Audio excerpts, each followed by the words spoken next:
Svegliava di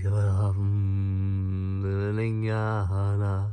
Altro che polizia, giorno 56. Ho dormito benissimo.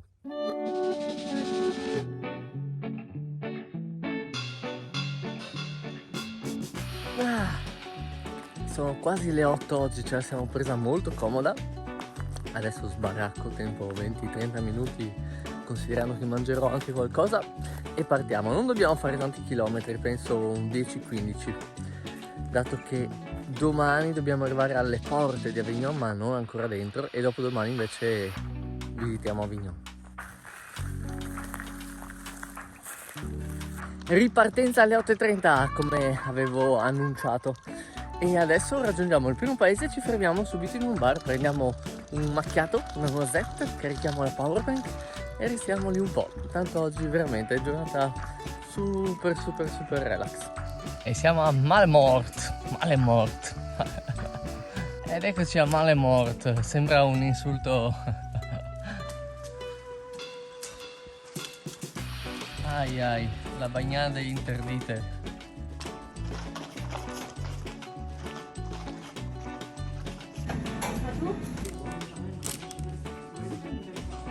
Ore 10:10 ho deciso di ripartire perché il locale dove mi ero fermato non mi dava delle good vibes e la barista mi sembrava un po' antipatica. Infatti il macchiato me l'ha fatto pagare 1,80 € e secondo me ha messo in conto anche la batteria, che ho chiesto di ricaricare un po' il telefono. Quindi adesso proseguiamo, facciamo ancora 10 km per il prossimo paese, che si chiama praticamente, penso che sia la traduzione, il paese delle fontane. Dalla mappa ho visto che ci sono 87.000 fontane e quindi magari riusciamo anche a rifornirci bene d'acqua. Tra l'altro, nonostante siano già le 10:20 in realtà, fa ancora fresco, c'è un bel venticello e la temperatura non è così alta. È piacevole camminare per ora. Pernay-les-Fontaines. Forse non è paese Pernay, però le fontaine sono sicuramente le fontane. Ok, è mezzogiorno e sono arrivato a Pernay-les-Fontaines e ho scoperto che Pernay non vuol dire niente, è solo un nome. Le fontaine invece probabilmente si riferisce al fatto che ce n'è tante. Adesso andiamo alla ricerca di una con dell'acqua potabile. E ci siamo! La cittadina è abbastanza deserta, ma ha anche senso dato che è mezzogiorno e mezzo. Questa è già la seconda fontana vuota che trovo. A terra è pieno di questi soli gialli. Chissà perché, carini. E siamo a 3, 4, ah no, questa è disegnata. E questa si chiama Porta Notre Dame. Però è di pietra, non dovrebbe prendere fuoco. Cattivo gusto, join the video. 5.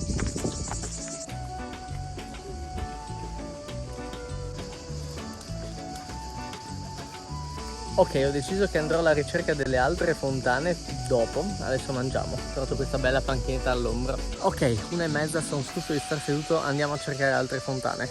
A quanto eravamo? 6? 6.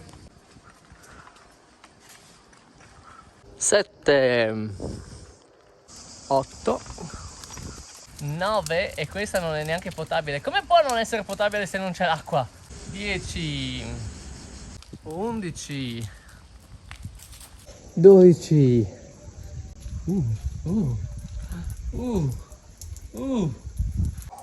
Che dire, hanno provato a zittirlo ma non ce l'hanno fatta.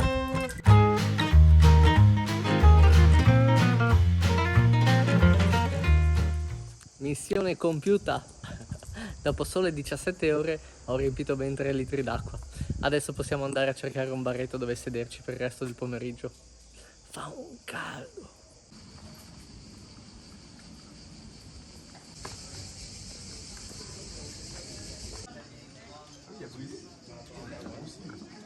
Ci sono stati degli attimi di tensione perché lo smartphone non si ricaricava, non riusciva a prendere batteria ed era al 3%, quindi stavo già pensando, cavolo, se mi muore del tutto il telefono cosa faccio? Cioè, vado avanti chiaramente, però non posso fare video, non posso condividere storie e per fortuna secondo me era solo surriscaldato e quindi non riusciva a caricarsi. Adesso ho abbandonato il paese delle fontane da un po' e sono andato in direzione di Avignon. Mancano ancora 15-20 km, però ho visto questa stradina, questa casa tutta chiusa, sbarrata, e all'esterno c'è il praticello tagliato sotto agli alberi, quindi credo che mi metterò qua con la tenda. Cioè qua è la casetta con tutte le porte e le finestre sbarrate, quindi probabilmente non è abitata, e io mi metto proprio all'esterno, nella stradina d'ingresso. Mi metterò qua, fuori dal siepe. E nel frattempo ho aumentato ancora i dettagli del nostro bastone. Ultimo aggiornamento. Alla fine sono passati i proprietari della casetta qua e ho chiesto se potevo mettere la tenda, un po' in francese, un po' in inglese. C'era la ragazza dietro che diceva no, un po' più antipatica. E invece la vecchia davanti che veniva, era curiosa, ha guardato il carrellino e alla fine mi ha detto di sì. Mi ha chiesto di promettere che mi fermerò solo una notte. Quindi domani mattina, mi spiace, ma dobbiamo andare avanti. Ciao belli.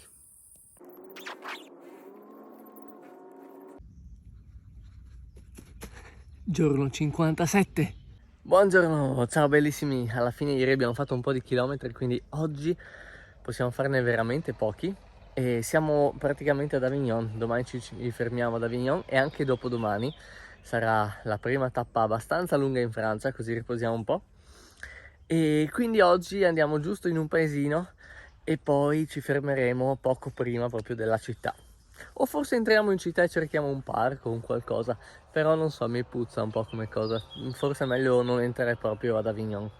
Partenza ore 9. Oggi ce la siamo presa molto comoda.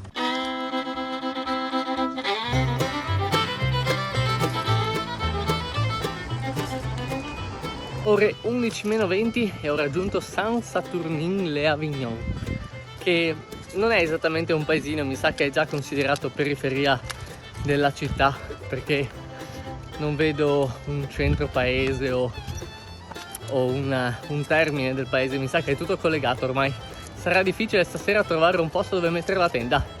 Ok, in realtà guardando verso Avignon vedo tanto verde, quindi forse non è così difficile trovare un posto per mettere la tenda. Tra l'altro domani mattina mi devo incontrare con una persona davanti alla stazione dei treni, che è a 12 km da qua, quindi mi sa che cammineremo ancora un po' prima di cercare un posto per la tenda. Ma prima facciamo una bella spesa. Ok, ho capito che l'acqua non costava 89 centesimi perché ero in Francia, ma perché ero in supermercati piccoli di paese. Infatti qui l'ho presa ai soliti 20 centesimi. Andiamo a cercare un posticino un po' all'ombra, magari con qualche albero, e ci piazziamo lì tutto il pomeriggio. Allora, sono in una stradina secondaria ancora fuori da Avignon e ho trovato questo posto molto verdeggiante e isolato. Quasi quasi mi fermo qua stanotte. Sono 11 km dalla stazione dei treni dove devo arrivare, ma ci devo arrivare alle 10, quindi basta partire alle 7 e arrivo là in anticipo. No? Piuttosto che rischiare di entrare in città e non trovare niente di niente, o magari dover dormire in stazione e quindi non dormire. Abbiamo anche il rigagnoletto con tanto di pesciolini. Guarda che grossi! E qua c'è un punto abbastanza pianeggiante con l'erba abbastanza spianata sotto all'albero, quindi mi sa che ci fermiamo qua oggi. Anche oggi pranziamo col couscous. Ho trovato questa confezione da ben mezzo chilo e vedevo che le componenti, cioè non sembra niente male, è ben bilanciato, un po' di grassi, chiaramente più carboidrati, un po' di proteine, fibre e un buon anche valore nutrizionale come calorie. 180 kcal vuol dire che in tutto sto barattolo qua ce n'è 900, quindi un terzo del mio fabbisogno giornaliero. Not bad. E costa 2 euro.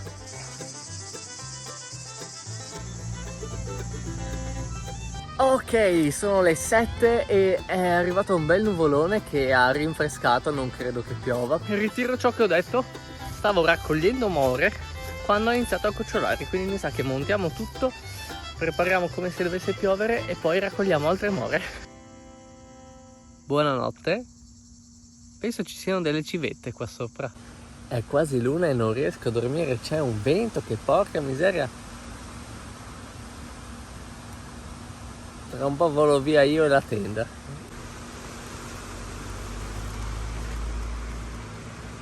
Sono le 3 e non sono ancora riuscito ad addormentarmi.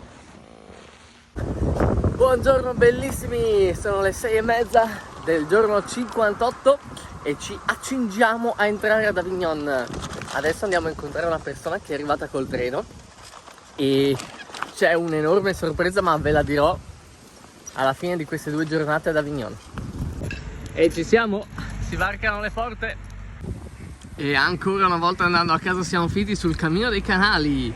Che carino, va proprio in direzione della stazione se non sbaglio, che è giù qui da qualche parte tipo.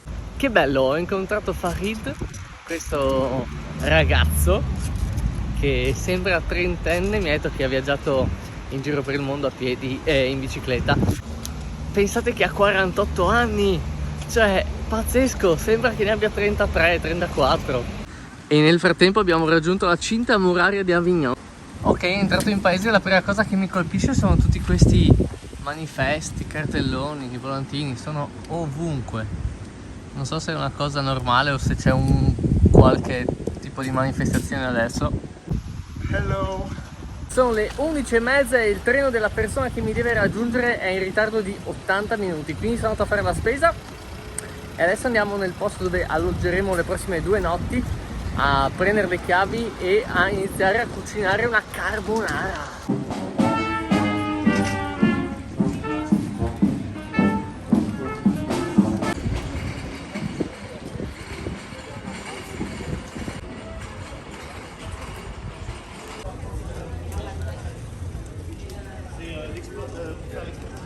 Ed eccoci qua. Questo è il posticino dove staremo le prossime 2 notti, con la vista su Avignon, su un vicoletto in realtà. Come si apre? Così. Chi è che fa casino?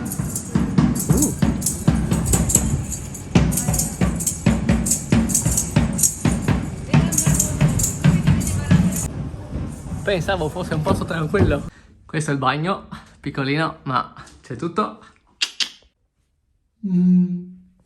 E qui il letto, carinissimo. Si dorme strabene.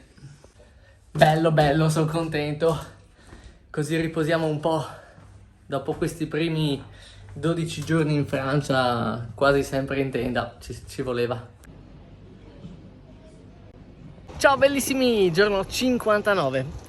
Alla fine ieri sono arrivato ad Avignon in mattinata e ho incontrato quella persona di cui vi accennavo, la sorpresa.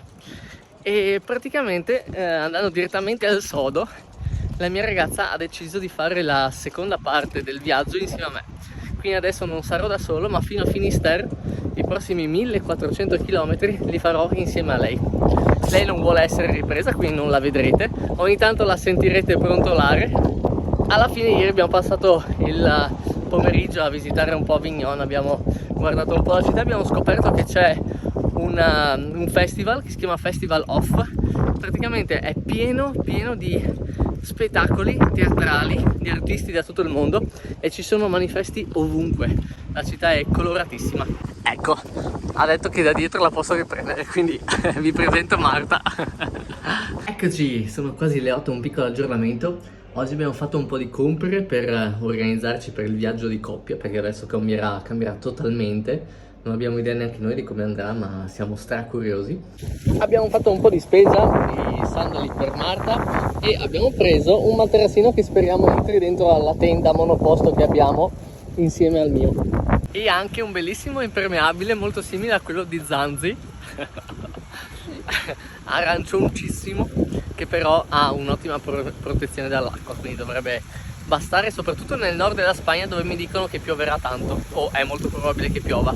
E ho anche comprato un pannello solare nuovo perché il mio non funzionava, non caricava bene, era lentissimo, in una giornata non mi caricava la powerbank neanche del 5%, quindi peso inutile. E allora ho provato a comprare uno come quello di Nazario. Speriamo, se a lui funziona immagino che vada benissimo, quindi top. di base quello che avevo io aveva il doppio della potenza, cioè ha il doppio della potenza, però a quanto pare non è fatto apposta per questo tipo di esperienze, più appunto per essere appoggiato lì e per prendere il sole. Questo invece con i pannelli più ampi, a quanto pare anche in movimento riesce ad accumulare più elettricità. Non so, sono molto curioso. E tra l'altro c'ha la porta con un'uscita C, che Nazario mi diceva è più rapida nella ricarica. Speriamo.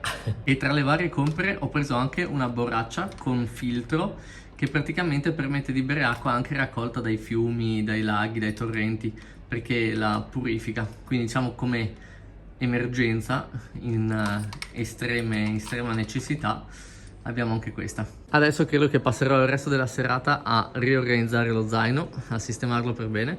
Devo ancora passare a stampare il foglio in francese. E domani mattina pensavamo di ripartire presto, tipo alle 6:30 del mattino, per approfittare del fresco, e se riusciamo passiamo anche in posta quando apre per spedire a casa il pannello che non serve più, che pesa 3 kg circa. Buon appetito! Buon appetito!